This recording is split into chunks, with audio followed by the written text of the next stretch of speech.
नमस्कार मित्रांनो, स्वागत आहे तुमच्या सर्वांचा आवडतं युट्यूब चॅनल महाराष्ट्राची परंपरा आणि संस्कृती. आपण आता भिवंडी तळे मैदानामध्ये आणि या ठिकाणी महाराष्ट्राचा बुलंद आवाज आमचे मार्गदर्शक गुरुवर्य सुनील मोरे सरकार आणि महाराष्ट्राचा बुलंद आवाज प्रसिद्ध समालोचक आमचे सहकारी मित्र आणि बक्कासूरचे म्हणजे नियोजन करते सगळे रणजित सर आहेत. बरेचसे फोन आले बक्कासूरच्या शर्यतीबद्दल. रणजित सर काय सांगाल, शर्यत जमली का नाही जमली, काय नक्की विषय झालाय? शर्यत जमलीच नव्हती. बर 5:30 पावणे 6 वाजता आयोजक कमिटीने आग्रह केला की शर्यत झाली पाहिजे. मग चालूचे तुफान जोडी सैराट आणि भुंगा मिलिंद बोलवून घेतलं आणि मोहिल शेटनं बोलवून घेतलं. दोघांना समोरासमोर शेटने विचारलं की बाबा तुम्ही शर्यत करणार का एकमेकाबरोबर.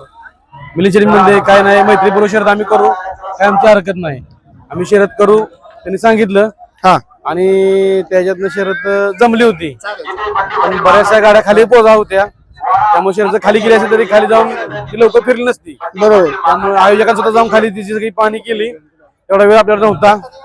बरोबर 6 वाजता शर्यत जेव्हा जमली होता म्हणून आयोजक म्हणजे अंधार पडल्यामुळे चारही बैल नामांकित बैल आहेत, कुठले दगापडका नको किंवा दुखापत नको, इजा वगैरे होण्याची भीती होऊ शकते. त्यामुळेच आयोजकांनी सांगितलं आणि ते दोन्ही मालकांनी मान्य केलं की ठीक आहे, मैत्रीपूर्ण शर्यत होती पण अंधारा पण नको व्हायला शर्यती, म्हणून ही शर्यत काय करण्याचं कॅन्सल झाली. नक्कीच. बघा मित्रांनो, शर्यत म्हणजे शर्यत जुळलेली किंवा शर्यत होणार होती मैत्रीपूर्वक, पण त्याचं कारण काय झालंय, खाली बऱ्याचशा गाड्या उभ्या आहेत आणि तिथं आता जर ही मोठी चारही बैल टॉपची किंवा नंदी आपली आणि कुठे दुखापती सांगितलं दोन्ही मालकांना की ही प्रेक्षक जे आले ते ही शर्यत बघायसाठी आले, बरोबर, पण तुम्ही शर्यत आमच्या इच्छा करावी.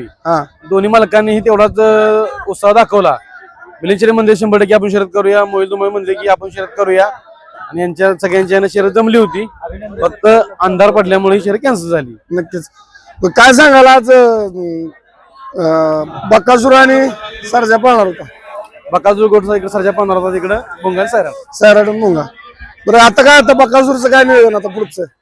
आता थांबणार आहे का आज, का मुळशील जाणार आता? पुण्याला जाणार आहे. पुढचं कुठल्या मैदानात दिसेल आपल्याला आगामी? आता 8 तारखेला 8 तारखेला माळशिरसला. नक्कीच.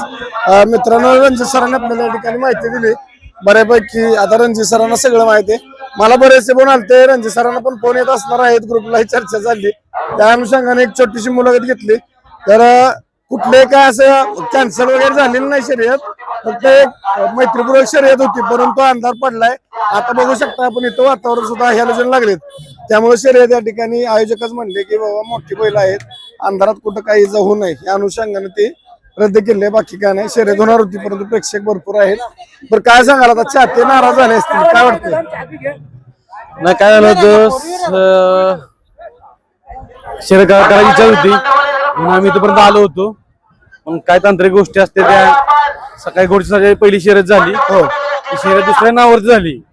त्यामुळं मुंबईचा नियम आहे की एकदा पाहायला ज्या नावावरती बैल एकदा पाहिला ते दुसऱ्या नाव पळू शकत नाही, म्हणून आम्हाला नाव देता बी नाही आलं. आणि जेव्हा शर्यत आम्ही करायची होती तेव्हा नाव दोन्ही बैल सांगून शर्यत करायची होती. एक दोघांना विचारपूस केली पण त्यांचं कोणाची साईड आडवी आली, कोणाची 2 बैल असल्यामुळे नकार आला, त्यामुळे शर्यत जमली नाही. मिलिंद शेटने मोठं मन दाखवलं की मैत्रीपूर्वक आपण शर्यत करू म्हणून, पण यात अंधारामुळे झालं. नेक्स्ट टाइम 100% शर्यत होईल. नक्कीच. चला, धन्यवाद रणजित सर.